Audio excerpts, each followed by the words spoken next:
पश्चिम बंगाल में चुनाव प्रचार थम चुका है, लेकिन सोशल मीडिया पर हम जो अवतार देख रहे हैं ना, जिसे सिंघम का अवतार कहा जा रहा है, जिसे एनकाउंटर स्पेशलिस्ट कहा जाता है, वो है अजय पाल शर्मा, जो यूपी के प्रयागराज में पोस्टेड है। और इस समय उनकी चुनाव आयोग ने जो ड्यूटी लगाई है एज अ ऑब्जर्वर, उनको कहाँ लगाया है? पश्चिम बंगाल में। और पश्चिम बंगाल में भी उस सीट पर लगाया है जहां पर सबसे ज्यादा हिंसाएं होती हैं। इसीलिए आज का हमारा थंबनेल है कि बंगाल में योगी का सिंघम, और दूसरा हमारा है कि महा वोटिंग के दिन कहां कहां कटेगा बवाल। तो अनएडिटेड के इस एपिसोड में आपका स्वागत है। मेरा नाम दीपक है, इनका नाम विशाल है, और आज हम बात करेंगे कि बंगाल में योगी का सिंघम एकदम अचानक से चुनाव प्रचार खत्म होने के बाद क्यों आए और क्यों उनके वीडियोस वायरल होने स्टार्ट हो गए। और फिर दूसरा हम वो भी बताएंगे आपको कि वोटिंग यानी कि सेकंड फेज की जो वोटिंग होगी उस दिन कहां कहां बवाल कट सकता है। बिल्कुल दीपक, आपने सबसे पहले तो मैं बताना चाहूँगा, आपने सिंघम की बात करी, लेकिन बात सिंघम तक लिमिटेड नहीं रह गई है, बात पुष्पा तक भी आ गई है। जिनको कल ये ढूंढ रहे थे, जिनके घर की एड्रेस के बारे में सबसे पूछ रहे थे, जी जहांगीर खान की मैं बात करना चाहूँगा। मैं उनकी स्पीच देख रहा था, वो भी कल बोल रहे थे कि पुष्पा है, झुकने वाला नहीं है। तो सिर्फ सिंघम तक बात नहीं है, पुष्पा तक भी आ गई है, और पूरी तरीके से इलेक्शन का जो माहौल है वो गर्म हो चुका है दीपक। और ये भी देखना पड़ेगा कि कल से जब से ये वीडियो वायरल हुए हैं, टीएमसी लगातार अटैक कर रही है। टीएमसी की तरफ से प्रेस कॉन्फ्रेंस भी हुई जिसमें ये बोला गया कि जब चुनाव का रिजल्ट आ जाएगा उसके बाद कोर्ट तक घसीटा जाएगा इनको। जिस तरीके की शब्दावली का इन्होंने यूज़ किया है, उस बेसिस पे टीएमसी इनको टारगेट करने की कोशिश कर रही है। वहीं दूसरी बात करें हम अभिषेक बैनर्जी की दीपक, जिस सीट की बात हो रही है, फाल्ता सीट की बात हो रही है, दक्षिण 24 परगना में आती है सीट, और वहां पर इनकी वीडियोस वायरल हुए हैं, जहां से वीडियोस वायरल, बिल्कुल। और उसी सीट से जहांगीर खान इस बार कैंडिडेट हैं, और उनको कहीं ना कहीं जिस तरीके के उन पर आरोप लगते रहे हैं कि उन्होंने पॉलिटिकल वायलेंस को बहुत ज़्यादा बढ़ावा दिया है पिछले चुनावों में। और एक तो खबर ये भी है दीपक कि जब लास्ट लोकसभा इलेक्शन हुआ था जिसमें अभिषेक बैनर्जी लड़ रहे थे डायमंड हार्बर से, उस टाइम पे फाल्ता सीट से 84% वोटिंग जो थी वो सीधा अभिषेक बैनर्जी के पक्ष में हुई थी, और उसमें कहीं ना कहीं इनका बहुत बड़ा रोल था। इन्होंने कई ऐसे भाजपा समर्थक और ऐसे पक्ष वाले लोगों को वोट करने नहीं जाने दिया था, जो कि आप देख रहे हैं पूरे पश्चिम बंगाल में हमें देखने को मिल रहा है कि इस चीज़ का भाजपा के वोटर्स को, भाजपा के कार्यकर्ताओं को डर है कि कहीं ना कहीं पश्चिम बंगाल में जो ममता बनर्जी, टीएमसी के तथाकथित गुंडों की जो बात करते हैं, वो कहीं ना कहीं भाजपा के वोटर्स को निकलने नहीं देंगे। देखिए विशाल, ये भी अब समझना होगा ना कि अजय पाल शर्मा अगर एज अ ऑब्जर्वर वहां पर आए हैं और चुनाव आयोग ने उनको वहां पर तैनात किया है, और एक सिचुएशन जो जिन इलाकों में तैनात किया है, अब विशाल हम उनके बारे में बात करेंगे, लेकिन थोड़ा सा बता देते हैं इनको कि जिस इलाके के इनके वीडियोस आ रहे हैं जहां पर ये साफ तौर पर धमका रहे हैं, समझा रहे हैं। एक आईपीएस ऑफिसर की अपनी एक पहचान होती है, कोई नरम दिल से समझा सकता है तो कोई किसी का रुख जो है वो कड़ा हो सकता है। अब अजय, जिनको जाना ही इसलिए जाता है क्योंकि शंकराचार्य विवाद हो प्रयागराज में, चाहे उस समय इनको देखा हो, तो विवादों में तो रहे हैं, घिरे हैं, लेकिन टीएमसी का पूरा इकोसिस्टम इनके पीछे लग गया है। महुआ मोइत्रा ने फैंटा बॉय लिखा है इनको, क्योंकि लगातार वो योगी फेयर एंड लवली बबुआ, जी फेयर एंड लवली बबुआ, और एक और वीडियो में ट्वीट करके मेंशन किया फैंटा बॉय, और इनकी कुछ पुरानी वीडियोस को भी शेयर किया। हालांकि वो फैक्ट चेक में गलत हो गया, वो वीडियोस गुरुग्राम के एक व्यक्ति के वीडियोस थे, 2022 का वो मामला था। जी, एंड फेयर लवली बबुआ करके इनको संबोधित करिए। और कहीं ना कहीं टीएमसी की तरफ से जैसी, अब देखिए दीपक, ये भी देखना पड़ेगा कि इस तरीके की वीडियो वायरल हुई है या फिर करवाई गई है, क्योंकि देखिए इससे आप एक मैसेज देखिए हुई है, कराई गई है, ये बात की बात है, लेकिन जिसने कराई है महुआ मोइत्रा, उनके भी चैट्स बहुत वायरल हुए हैं। जी। तो ममता महुआ मोइत्रा जो है, उनको तो इस तरह की चीजें मतलब बिना फैक्ट के तो नहीं करनी चाहिए, क्योंकि एक लार्जर स्केल पर उनकी एक ऑडियंस है, उनको सुनते हैं लोग, उनके चाहने वाले खुद बहुत ज्यादा हैं, तो उनको तो इस तरह से इस ट्रैप में तो नहीं फंसना चाहिए, सोशल मीडिया वाले ट्रैप में। बट लेकिन चुनाव का दौर है, दोनों ही पार्टी एक दूसरे पर टारगेट करने की कोशिश कर रही है, और कहीं ना कहीं मिस इन्फॉर्मेशन तो देखिए चुनाव में फैलती है, और उसी का इलेक्शन कमीशन का वही काम होता है कि उसको जितना ज़्यादा कंटेन किया जा सके। और इलेक्शन कमीशन की तरफ से भी आप देखिए उनको लगाया गया है, तो शायद सोच समझ के लगाया गया किस तरीके का पॉलिटिकल इतिहास रहा है। हम सब जानते हैं बंगाल में किस तरीके की परिस्थिति होती है जब चुनावी हिंसा होती है, और सिर्फ ये दीपक विधानसभा इलेक्शंस की बात नहीं है, चाहे हम लोकसभा इलेक्शंस की बात करें, चाहे वहाँ नगर पंचायती इलेक्शंस की बात करें, हमेशा वहाँ पे इस तरीके की स्थिति उत्पन्न होती है। और यही कारण है कि वहाँ पे सेंट्रल फोर्सेस को लगाया गया है, जिसको दोनों ही पार्टी बहुत अलग चश्मे से देख रही है। एक पार्टी ऐसे देख रही है कि भैया इतनी फोर्सेस लगाने की जरूरत क्या थी, जरूरत क्यों थी वो बता देते हैं, क्योंकि 2021 में भी जो दंगे हुए वो आपके सामने थे, 2023 में जब पंचायत के चुनाव हुए तो आपके सामने थे, अभी आपने फर्स्ट फेज की वोटिंग देखी, हुमायूं कबीर और टीएमसी के गुंडे आपस में कैसे लड़े, वो आपने देखा होगा कि किस तरह से एक दूसरे के ऊपर हमला कर दिया गया। और आपने वो वीडियो भी देखा होगा कि बीजेपी प्रत्याशी थे, उनको दौड़ा कर पीछे तक लेके गए थे। पर मुझे लगता है दीपक कहीं ना कहीं चुनाव आयोग की इसमें मैं समझूंगा वो सक्सेसफुल रहे कि अगर हम फर्स्ट फेज की बात करें और इस तरीके का वोट परसेंटेज निकल के आया तो कोई ऐसी बड़ी घटना देखने को नहीं मिली है, जिस वजह से इक्का दुक्का जगह पे जहाँ पे जो हुआ, और जिसकी वजह से सबसे मेन बात थी ना कि वोट परसेंटेज ये रिफ्लेक्ट करता है कि क्या वहाँ का वोटर अपने आप में असहज फील कर रहा था घर से निकलने में, जो कि वोट परसेंटेज बताता है 92 to 93% की नहीं। अब लेकिन अब दीपक सबसे चैलेंजिंग पार्ट होने वाला है जो फेज Second 2 है, phase। जिसकी हम बात कर रहे हैं, जिसके लिए हमने इधर लिखा हुआ है महा वोटिंग के दिन कहाँ कहाँ कटेगा बवाल। तो ये सबसे बड़ी चैलेंजिंग चीज़ रहने वाली है इलेक्शन कमीशन के लिए कि वो किस तरीके से वायलेंस फ्री इलेक्शन को कंडक्ट करवा सकें। और मुझे लगता है भारतीय जनता पार्टी के लिए भी सबसे बड़ा चैलेंज यही होगा, क्योंकि यहाँ पर ममता बनर्जी की बहुत स्ट्रॉन्ग पकड़ है। आप बात करें नॉर्थ परगना की, आप बात करें साउथ परगनास की, तो यहाँ पे लगातार अच्छी खासी मुस्लिम आबादी है। तो यहाँ पे अगर आप बवाल के बिना अगर इलेक्शन कंडक्ट करवा पाते हैं तो इलेक्शन कमीशन के लिए भी एक सक्सेस होगी, और मुझे लगता है भारतीय जनता पार्टी के लिए भी इसमें फायदा हो सकता है। हाँ विशाल, जैसा कि आपने अभी हम कुछ देर पहले भी डिस्कस कर रहे थे कि साफ तौर पर ये कहा गया था कि ये इलाका तो मेरा है और आप तो अब हमारे गढ़ में आ रहे हैं, तो वो क्या था? जी बिल्कुल, मैंने ममता बनर्जी की एक स्पीच सुनी दीपक, उसमें भी वो ये बोलना चाह रही थी कि जो अब फर्स्ट फेज के जो वोटिंग कंप्लीट हुई है उसमें हम आराम से 100 सीट जीत चुके हैं, ऐसा ममता बनर्जी कह रही थी। और अब जो आने वाला जो अब सेकंड फेज में उसमें तो वो हमारे वोटर्स हैं, उसमें हम तय करेंगे क्या होगा। और वहां पे मैं अपने दोहरा शतक कंप्लीट कर लूंगी, उनके वर्ड से 2 शतक, मतलब कि वो 200 पार कर जाएंगी। और ये बात करें गृह मंत्री अमित शाह की, तो वो भी अपनी रैली में बता चुके हैं, सॉरी प्रेस कॉन्फ्रेंस के माध्यम से बता चुके हैं वो कितनी सीटें, आप देखें 150 का दावा वो भी कर रहे हैं पहले चरण में। जबकि आप देखें कि पिछले चुनाव की रिजल्ट की बात करें तो वहाँ 77 सीट से भाजपा जीत पाई थी। लेकिन जिस तरीके का आप देख रहे हैं कॉन्फिडेंस गेम जो बीजेपी दिखाने की कोशिश करेगी, वो ये आश्वस्त है। वहीं दीपक वायलेंस से जुड़ी एक और बात भी आ जाती है कि एक तरफ जिस तरीके का लोगों में ये भ्रांति है कि क्या वायलेंस हो सकती है, क्या घरों से निकलने पर हिंसा हो सकती है, तो अमित शाह इस चीज़ को जनता को बताने में कोई कसर नहीं छोड़ रहे हैं। आप देखिए अभी हाल ही में उन्होंने एक जगह ये भी बोला कि 40 दिन तक फोर्सेस वहां पे रहेंगी, चुनाव खत्म होने के बाद, चाहे चुनाव के जैसे भी परिणाम हो, लेकिन 40 दिन तक वहां पे लगभग 2 महीने का जी बिल्कुल फोर्सेस रहेंगे। तो कहीं ना कहीं वोटर को ये आश्वस्त किया जा रहा है कि भैया आप घर से बाहर निकल के वोट दो, हमारी जिम्मेदारी है कि आपकी हम आपको सुरक्षा मुहैया कराएं।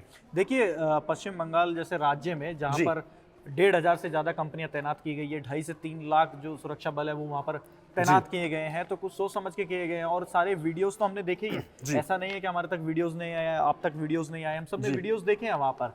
तो ऐसे में ही अजय पाल शर्मा की एंट्री हुई जी, और एंट्री होने के बाद उन्होंने किस इलाके में जाकर के उन्होंने बोला जहांगीर का घर कहाँ है, वो धमका क्यों रहे हैं इस तरीके से। तो ये वीडियो देखने होंगे हमें कि जिस तरह से वीडियो सर्कुलेट हो रहे हैं। और दीपक मुझे लगता है ये भी एक पॉजिटिव मैसेजिंग देने की कोशिश हो सकती है कि देखिए कि इस बार की स्थिति पिछली बार की स्थिति से बहुत अलग है। आप देखिए चुनाव आयोग की तरफ से जिस तरीके के ऑब्जर्वर्स वहाँ लगाए गए हैं, जिस तरीके की सेंट्रल फोर्स का डिप्लॉयमेंट वहाँ पे किया गया है, तो ये उसके बाद भी विशाल ये सब चीजें हो रही है। बट लेकिन दीपक इस वीडियो से मैसेज क्या जा रहा है? इस वीडियो से मैसेज ये जा रहा है कि कहीं ना कहीं प्रशासन पूरी तरीके से तंदुरुस्त है और वो पूरी तरीके से ये दिखाना चाह रहा है कि अब इस बार किसी भी तरीके का वायलेंस मुस्तैद है पूरी तरह से। अब विशाल जरा ये बता देते हैं कि 2021 और मतलब वो डाटा हम आपके सामने रखते हैं कि जहां पर दंगे हो सकते हैं जिन सीटों पर, यानी कि सेकंड फेज 142 सीटों पर चुनाव होने वाला है, उनमें किन इलाकों में चांसेस है कि यहां पर हिंसा हो सकती है। तो सबसे पहले बता दें दक्षिण 24 परगना, यानी कि खासकर भांगड़ और फलता, जिस इलाके की हम बात कर रहे थे, फाल्ता विधानसभा क्षेत्र है वो, फाल्ता विधानसभा क्षेत्र, जहाँ के वीडियोस भी आए हैं, तो उस इलाके में कई बार झड़पें भी हुई हैं, दंगे भी हुए हैं और वोटर्स को डराने की कोशिश की गई है। अब उत्तर 24 परगना की तरफ आ जाते हैं, पानीहाटी और उसके आसपास के क्षेत्र जहां पर पानीहाटी है वही विधानसभा है दीपक, जहां से आप देखिए आरजी कर की जो विक्टिम है उनकी मदर वहां से इलेक्शन कंटेस्ट कर रही है। और सोशल मीडिया पे अगर आप उनके कैंपेन की वीडियोस देखेंगे दीपक, तो जिस जगह वो अपना जन प्रचार कर रही है, जिस घर में वहां जा रही है, वहां महिलाएं उनसे गले लगकर आप देखिए रो रही है। तो इस तरीके की वीडियोस वहां से हमें, प्रधानमंत्री मोदी का भी वीडियो आया ना, मंच साझा किया, उनको बगल में सीट दी और उनके सर पर भी हाथ रखा, तब भी वो भावुक हो गई थी। बिल्कुल, खैर मुझे लग रहा है ये सारी आप देखिए है भी जिस जगह पे वोटिंग हो रही है, चाहे हम दक्षिण 24 परगना की बात करें, 24 परगना दक्षिण हो चाहे उत्तर हो, दंगे वहां पर माने जाते हैं कि पिछले कुछ चुनावों के दौरान दंगे हुए हैं। कोलकाता के कुछ हिस्से की बात कर ले, कोलकाता जो राजधानी है, भवानीपुर, जादवपुर और कोलकाता पोर्ट, यहाँ पर बड़े नेताओं के चुनाव क्षेत्र तनाव होने से, यानी कि हाई प्रोफाइल जो चेहरे हैं वो यहाँ पर चुनाव लड़ते हैं, जिसकी वजह से दंगे हो जाते हैं। अच्छा, भवानीपुर के बारे में भी दीपक मैं बताना चाहूंगा, हम सबको पता है ममता बनर्जी वहां से चुनाव लड़ रही है, उनके सामने शुभेंदु अधिकारी हैं। अब SIR में जब नाम कटे दीपक, तो आंकड़ा आया कुछ 90 से 92 लाख वोट डिलीट किए गए हैं वहां से। वहीं भवानीपुर के पास का भी आंकड़ा हमारे पास है दीपक। पिछली बार ममता के जीतने का जो मार्जिन था भवानीपुर से, वो 59,000 था और वहां से 60,000 वोट काटे गए हैं। तो इससे आगे तो अब मैं क्या ही कहूंगा, आप समझ सकते हैं कि 60,000 वोट वहां से भी कटे हैं SIR के माध्यम से। अब वो किसको नुकसान होगा वो समय बताएगा। विशाल 2021 के चुनावों का थोड़ा डेटा दे दें? जी बिल्कुल। तो जिले वाइज अगर जो पैटर्न हम देखें कि डिस्ट्रिक्ट वाइज जो देखें तो सबसे पहले कूच बिहार, सबसे चर्चित हिंसा यही हुई थी।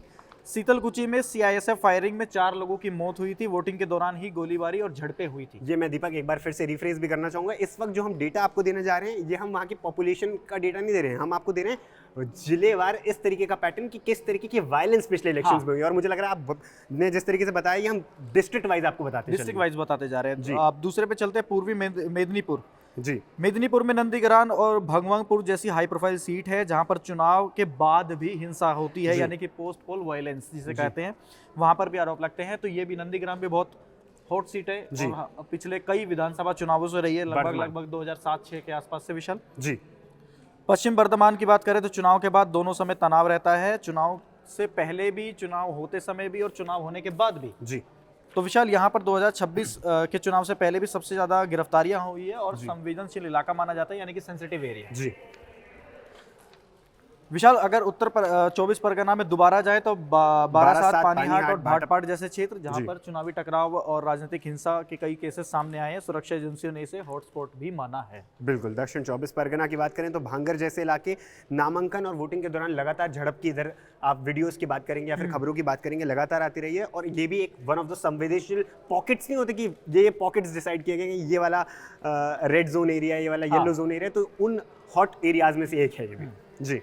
विशाल मुर्शिदाबाद, बिल्कुल कुछ कहने की जरूरत ही नहीं है। दो जिले तो ऐसे हैं, मुर्शिदाबाद और मालदा, जहां रटे हुए हैं, बहुत ज्यादा है। बिल्कुल रटे हुए हैं और यहाँ पर तो बमबाजी, झड़प और सांप्रदायिक हिंसाएं होती हैं। और हाल ही के चुनाव 2026 में भी हिंसा की खबरें जो हम आपको बता रहे थे कि हुमायूं कबीर और टीएमसी के जो समर्थक थे वो आपस में लड़े। मालदा की बात करें तो पोस्ट पोल हिंसाओं में हत्या का आरोप लगता है और पार्टी कार्यकर्ताओं को निशाना बनाया जाता है। जो बीजेपी आरोप लगाती है कि राजनीतिक हिंसाएं जो है ममता बनर्जी के राज में पश्चिम बंगाल में होती रही। हम हिंसा की बात कर रहे हैं तो हिंसा में ये भी देखना होगा कि हर जगह की, चाहे हम पश्चिम बंगाल की बात करें, केरला की बात करें, वहाँ पोलिंग में वायलेंस की घटनाएं आती है, लेकिन पश्चिम बंगाल एक मात्र ऐसा स्टेट है दीपक जहाँ पोस्ट पोल वायलेंस होता है। मतलब आप देखिए कि चुनाव खत्म हो चुका है, लेकिन इस बेसिस पे चिन्हित करके कार्यकर्ताओं को या फिर लोगों को टारगेट किया जाता है कि भैया ये उस पार्टी के समर्थक हैं तो इनको इस वजह से हम टारगेट करेंगे। इसी वजह से वहां पर 1,500 कंपनियां तैनात की गई। बिल्कुल। विशाल आगे चलते हैं, बीरभूम की बात करते हैं। नलहाटी जैसे इलाकों में राजनीतिक हिंसा, फिर वही जो हमने आपको अभी पहले बताया, मुर्शिदाबाद, माल्टा, यहाँ पर भी चुनाव के बाद भी हिंसा जारी रहती है। वही सेम जो चुनाव के बाद भी जो आप बता रहे थे चिन्हित करके जाता है। कोलकाता की कुछ सीटें यानी कि भवानीपुर, जादवपुर जो हम आपको बता चुके हैं, हाई प्रोफाइल सीट रहती है, यहाँ पर भी हिंसा होती रहती है। अगर ओवरऑल हम देखें तो 2016 और 23 के बीच चुनावी हिंसा 200 से 350, ये बहुत बड़ा आंकड़ा है जी। और हर मामले में, हर चुनाव में दर्ज हुए हैं, लेकिन इस बार विशाल आंकड़ा जो है एकदम से ढाड़ा। बिल्कुल। और आप देखिए कोई हम सुन रहे हैं तो 200 से 350 दीपक बोल रहे हैं, लेकिन ये कितनी असहज बात है जो रजिस्टर्ड हुए हैं। एग्जैक्टली, ये कितनी असहज बात है कि कोई आपदा नहीं आई है। ये सिर्फ हिंसाएं, 200 से 350 मामले सिर्फ इसलिए आ रहे हैं कि राजनीति या फिर चुनाव वहां कंडक्ट कराए जा रहे हैं। विशाल हिंसा के दौरान क्या होता है? हत्या होती है, आगजनी की जाती है, बिल्कुल, लूट की जाती है, जौन हिंसा तक बात आ जाती है। अब आप देखिए ना कि किस तरह की हिंसा हो रही है। इसलिए 2026 में भारी सुरक्षा बल जो है वो तैनात वहां पर कराया गया है। 3 तरह के इलाके हैं विशाल जो सबसे ज्यादा माने जाते हैं, जैसे बॉर्डर और ग्रामीण जिलों की अगर हम बात करें तो मुर्शिदाबाद और मालदा है, यानी कि यहाँ पर सामाजिक यानी कि सांप्रदायिक और राजनीतिक तनाव जो है वो बरकरार रहता है। राजनीतिक बैटलफील्ड की अगर बात करें तो विशाल नंदीग्राम और कूच बिहार जी हाई प्रोफाइल सीट्स हैं, तो यहाँ पे इस वजह से माहौल बहुत तनावपूर्ण रहता है। और घनी आबादी वाले जिलों की बात करें तो 24 परगना, बर्धमान, यानी कि यहाँ पर स्थानीय गुटबाजी और कैडर वाली राजनीति की जाती है। तो कुल मिला के अगर वो सारे एसेंशियल एलिमेंट दीपक फुलफिल हो जाते हैं कि जो एक राजनीति और एक चुनाव के दौरान जो होता है ना हॉटस्पॉट बनाना होता है, वो सारे एलिमेंट्स इधर फुलफिल होते हैं। विशाल अगर ये कंक्लूड करें तो इसको जो हम बता रहे हैं कि 142 सीटों के दौरान जो हिंसाएं हो सकती हैं, तो हमने आपको वो सीटें सामने रखी जहां पर वोटिंग होने वाली है और चांसेस है कि वहां पर हिंसा हो सकती है, क्योंकि अब तक का इतिहास तो यही देखा गया है। और अगर इस इतिहास को बदलना है तो मुझे लग रहा है कल वोटिंग बहुत सक्सेसफुल करानी होगी और उसके बाद ये साफ हो पाएगा कि किस तरीके का रुझान आएगा, क्योंकि 4 मई को तो कल के दिन तो बड़ा दिन है ही बंगाल के लिए भी और भारत के लिए। वो समझ में आ जाएगा कि वहां पर 1,500 कंपनियों से काम चल जाएगा या फिर कुछ और सोचने की जरूरत है। जी बिल्कुल।